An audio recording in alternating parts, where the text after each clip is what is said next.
Movie थग life 5 जून को कर्नाटक में release नहीं होगी, कमल हासन ने हाई कोर्ट को बताया। ऑस्ट्रेलिया अगले साल की शुरुआत में पाकिस्तान में व्हाइट बॉल सीरीज खेलने आएगी, क्रिकेट ऑस्ट्रेलिया के सीईओ। अयोध्या में राम जन्मभूमि मंदिर राम दरबार प्राण प्रतिष्ठा से पहले रोशनी से जगमगाया।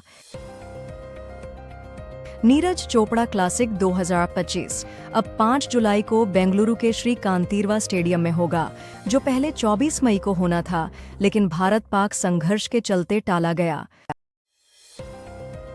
प्रभास की फिल्म द राजा साहब 5 दिसंबर को सिनेमाघरों में रिलीज होगी।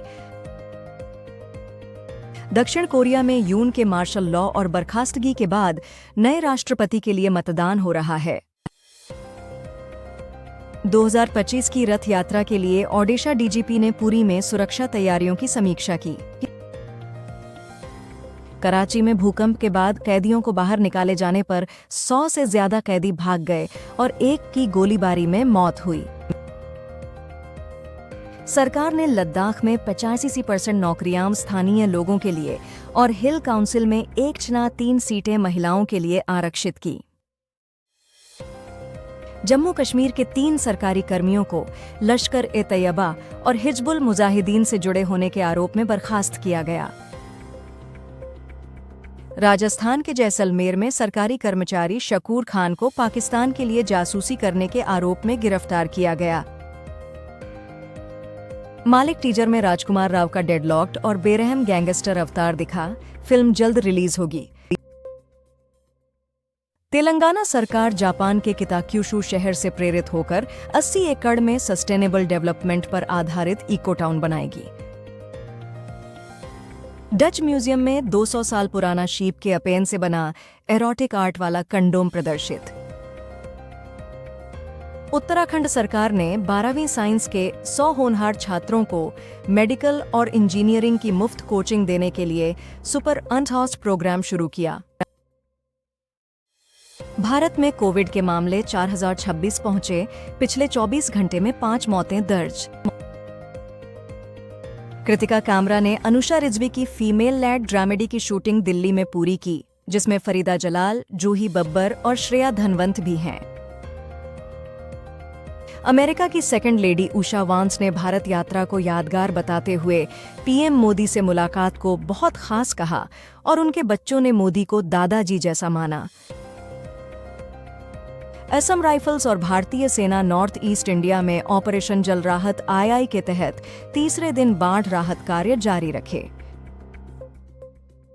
भारत ने WTO में अमेरिका से पैसेंजर व्हीकल, लाइट ट्रक्स और ऑटो पार्ट्स पर 25% टैरिफ बढ़ोतरी को लेकर चर्चा मांगी। ब्लैक लाइवली ने अपने कानूनी विवाद में जस्टिन बाल्डोनी पर लगाए इमोशनल डिस्ट्रेस के आरोप वापस लिए। माइक्रोसॉफ्ट ने AI युग में ग्लोबल वर्कफोर्स में 3% कटौती के बाद अब वॉशिंगटन में 305 और कर्मचारियों को निकाला।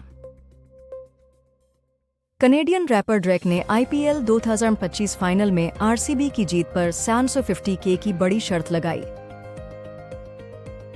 मुंबई दुनिया भर में 6ठे स्थान पर आकर डेटा सेंटर हब बन रहा है, पावर, जमीन और इंफ्रास्ट्रक्चर जैसे कारणों से।